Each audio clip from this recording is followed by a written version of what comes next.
Hello, I am Choco, and welcome back for another One Piece video. This time we'll be turning male characters into ladies. I've been very excited about this one. I really hope you like it. No idea how this one will perform, but I had a lot of fun, so I hope you will too. And if you do enjoy, please consider liking and subscribing. It would mean a lot. I think I'll let you guys find out which character we'll be drawing today as the video progresses. So let's get into it, shall we? Okay, so during the whole video, the way I talk about everyone might be confusing, since I'll be using she, her for my femme design, but I'll use he, him when I'm talking about the original designs. So sorry if it gets a bit confusing, please bear with me. Also, if you've watched my previous video, you'll notice the format is a bit different. Already, I use a horizontal canvas instead of vertical one, that way I can put multiple characters and designs on one page. But also for my redesigned videos, I made fully shaded pieces for each characters. But this time I wanted to fit a bit more art, so the trade-off is these ones aren't shaded. Anyway, a pretty straightforward one to start. I made her hair slightly longer and tied it in a side ponytail, the kind dead anime moms have. Sorry. Other than that, she has a bikini top. I think it would make a lot of sense for female Ace to wear, especially with the flame pattern on it. I think it's real cute. I wanted her to keep the same body type as regular Ace, but she ended up a bit skinnier, that's my bad. Though I do think that Ace used to be not as muscular, like when we see him in Alabasta, he's definitely skinnier than during the one of Flashback, right? But I think that applies to pretty much all the guys post-time skip. They're all much more muscular now. I had a lot of fun with Sabo's outfit. I knew I wanted her to wear a big gown that would definitely be impractical during fights. But who cares, it's One Piece, it doesn't matter, she can still fight. Besides, I'd say it's even a power move, proving she can still be just as powerful, even when she has a big dress getting in the way. She also has much longer hair, tied in a bun. I think it really fits the Victorian/steampunk style she has going on. I remember seeing a femme Sabo similar to mine on Tumblr, and I probably took inspiration from it without thinking about it. So if I can find it, I'll show it here. Oh, I should also mention, when I asked you guys to request characters, some of you requested female characters, or asked if I would also do the opposite, so turning women into men, and how do I say I'm not interested in doing that in the nicest way possible? Okay, but my main reason is that there are already so many men in One Piece compared to the women. So you know, turning some of them into girls is really fun to kind of upset the dynamic. Doing it the other way around isn't as interesting, of course. Plus, in general, you have much more fashion options designing women, so it's a lot more fun. And there definitely aren't any other reason I'm not interested in turning girls into guys.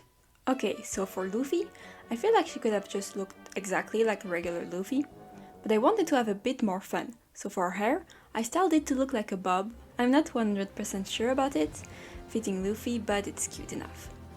I'm really happy with her top though. At first I was just going to close her shirt, but I think it'd be too restraining for Luffy, so instead I took her yellow sash, that would usually be at her hips, and turned into a makeshift top.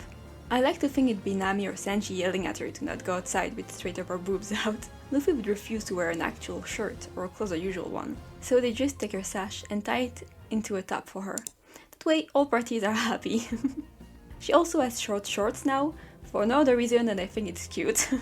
I almost wanted to put a bow on her straw hat that like typical girl characters have, but I think it'd be too silly and would make no sense. Maybe she has a bow for certain outfits, I think it'd be cute. The Corrida Coliseum during Dressrosa would be interesting for Luffy and Sabo. Whatever outfit Luffy chooses would definitely be one Sabo isn't that comfortable in, but Sabo would do anything for her sisters, of course, so she'll have to put on whatever mess Luffy decided on. I'm gonna be honest, Moria was a struggle for me. I think it's his anatomy being so cartoonish compared to most characters, and mostly his long neck. But since he wasn't in my rolled-out video, and he was requested, I had no choice but to include Moria in this one. So the one thing I absolutely wanted to include is a very cartoon-logic dress, like one that poofs out in a way only a cartoon would. I think it's very fitting for her. I gave her the capelet that Moria has post-time skip. She keeps the same gloves, but for her shoes she now has tall pointy boots. She also has fishnet, like thigh-highs, and also on a dress, because Moria wears a fishnet top. I don't know if I'm stupid for noticing way later. But yeah, in Thriller Bark, he wears fishnet underneath his coat, so I had to include that as well. Other than that, she has some earrings, and for hair, I went with Oda's version. I'm not a huge fan of his overall design, but I think the low pigtails are pretty cute and silly, so they can stay. Since I wasn't super happy with this drawing, I made a younger Moria. Based on this design, we see in a Roger execution flashback, I believe during the Reverie. I think the design is so funny, it barely looks like the Moria we know, but it gave me free rein for a new design. So I gave her a more punk aesthetic while keeping the fishnet I talked about. I also changed her haircut, so she'd have a sort of long mullet. And I made a close-up of her face for a regular design, just because I wasn't satisfied with the first one. She has different piercings, but other than that, she's the same. Blackbeard was surprisingly easy. I've never drawn him before, so I expected to struggle, but I got it in one. Her design is pretty straightforward as well. I gave her a bra so I could keep the jacket open, as well as a red beaded necklace for a honestly evil nut waist. And of course I shaved the beard and replaced it with 3 pigtails, I guess. The third one is in the back, so you don't see it. There's not much else to say for her. She was just a fun and easy one to do. I feel like when I do a femme design, my brain is stuck between 2 options, using the same design principles you would use for their male counterpart, so no overt sexualization, making them wear stupidly impractical outfits, or making them pretty just because they're a woman. And the second option is making them wear cute outfits and have a cuter style just because it'd be fun to draw. I try to stick to basically how would they act and dress if they were born and raised as a girl. That way I think some of them would be exactly how they were as a man, and some would be more open to girly stuff and would like wearing skirts and do their makeup and such. So the very masculine guys will stay masculine, and the already feminine guys would make for very feminine women, and those somewhere in the middle stay somewhere in the middle.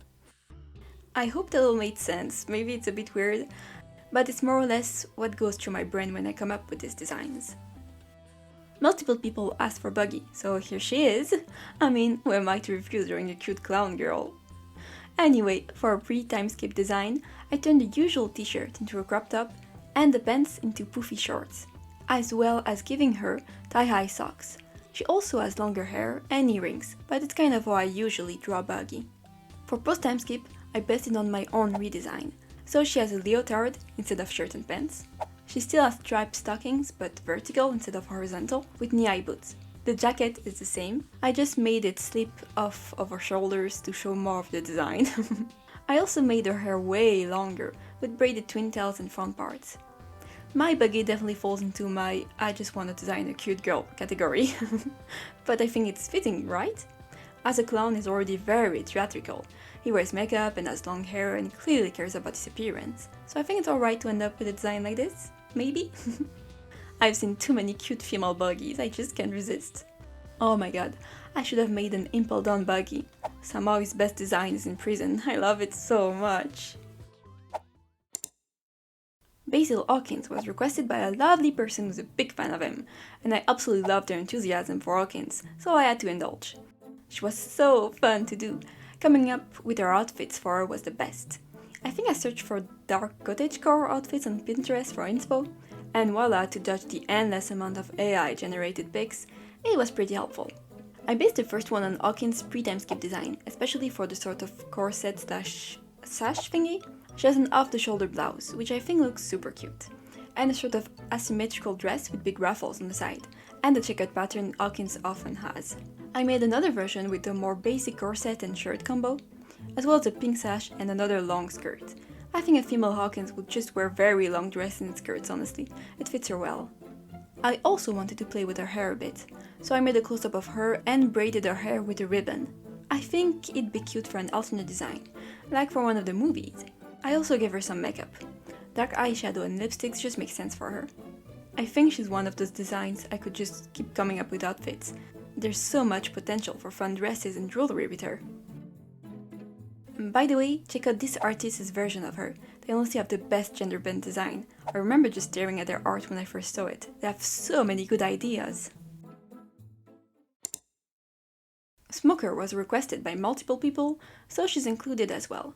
I struggle a bit with her, even though her design is pretty simple and has almost no changes. With the body swap during Punk Hazard, a female smoker would clearly still not want to wear a shirt or clothes or jacket. So the pre-time skip design is the same with just slightly longer hair. I think a jacket would defy gravity, so her chest is always covered.